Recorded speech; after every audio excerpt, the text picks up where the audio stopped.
Salut, aujourd'hui on part pour une aventure super gourmande. On va découvrir ensemble tous les secrets du chocolat. Alors, petite question pour commencer. D'où vient le chocolat à ton avis? Non, pas du supermarché. Son histoire commence bien avant, dans un endroit un peu secret et très très loin d'ici. Et pour nous guider, regarde qui est là. C'est notre copain explorateur. Il connaît le chocolat par cœur et il nous invite à le suivre. Alors, t'es prêt? Allez, c'est parti.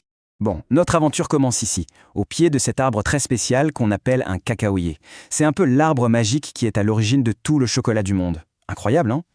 Et sur cet arbre, ce ne sont pas des tablettes qui poussent, mais de gros fruits avec de belles couleurs. Ça s'appelle une cabosse. C'est comme une petite maison qui cache un trésor à l'intérieur, les futures pépites de chocolat qu'on appelle les fèves de cacao. Une fois que les cabosses sont bien mûres, on les cueille. Et là, pour les petites fèves qui sont à l'intérieur, c'est le début d'un très très long voyage.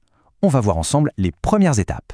Alors voilà le programme. D'abord, on ouvre les cabosses pour faire sortir les fèves.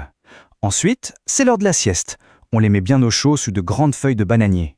Ça, c'est une étape super importante pour qu'elles commencent à avoir un bon petit goût de chocolat.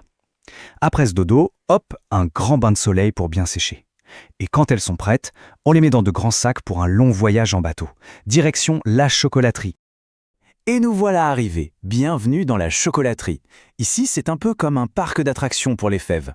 Il y a plein de machines incroyables qui vont les transformer en chocolat. La première machine, c'est un peu comme un grand four. On y fait griller les fèves pour qu'elles sentent super bon et qu'elles aient ce goût de chocolat qu'on adore. Ça commence à sentir bon. Et voilà nos fèves après leur tour dans le four. Regarde comme elles sont belles, toutes dorées. On pourrait presque sentir leur bonne odeur à travers l'écran. Maintenant, elles sont prêtes pour la grande transformation. Une fois qu'elles ont bien grillé, on va les écraser. Imagine de grosses roues qui tournent et qui transforment les fèves, qui sont dures, en une sorte de pâte toute liquide et bien chaude. C'est ce qu'on appelle le broyage.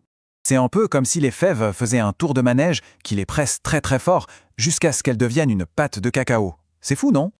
Et voilà à quoi ça ressemble en vrai. C'est une machine qu'on appelle une conche. À l'intérieur, la pâte de cacao tourne sans s'arrêter pendant des heures et des heures. Ce long voyage va la rendre incroyablement douce et lisse. On pourrait dire que c'est l'heure du massage. Cette étape peut durer des jours entiers. C'est grâce à ce très long mélange que le chocolat devient si doux et qu'il fond délicieusement dans la bouche. C'est ça le grand secret. Et regarde un peu cette transformation. La pâte qui était un peu épaisse est devenue, après son long massage, un chocolat tout liquide, tout brillant. On n'a presque envie d'y tremper le doigt, pas vrai? On y est presque. Le chocolat est maintenant prêt pour la toute dernière étape, le moment magique où la tablette va enfin apparaître. Regarde bien, on verse le chocolat liquide et tout lisse dans des moules. C'est comme ça qu'on lui donne sa jolie forme de tablette avec des carrés, ou de lapin pour Pâques, ou même de petits cœurs. Il faut bien remplir tous les petits coins. Une fois dans les moules, le chocolat part faire un petit tour dans un tunnel très froid pour qu'il devienne dur. Et après ce petit voyage au frais, tadam, le chocolat est devenu bien solide. La tablette est finie, prête à être emballée et surtout à être dégustée. Ouf, toute cette aventure, ça m'a donné faim. Alors pour finir, j'ai une question pour toi. Si tu pouvais inventer la tablette de chocolat de tes rêves, comment elle serait? Avec des bonbons qui pétillent, des morceaux de framboise ou peut-être en forme de fusée?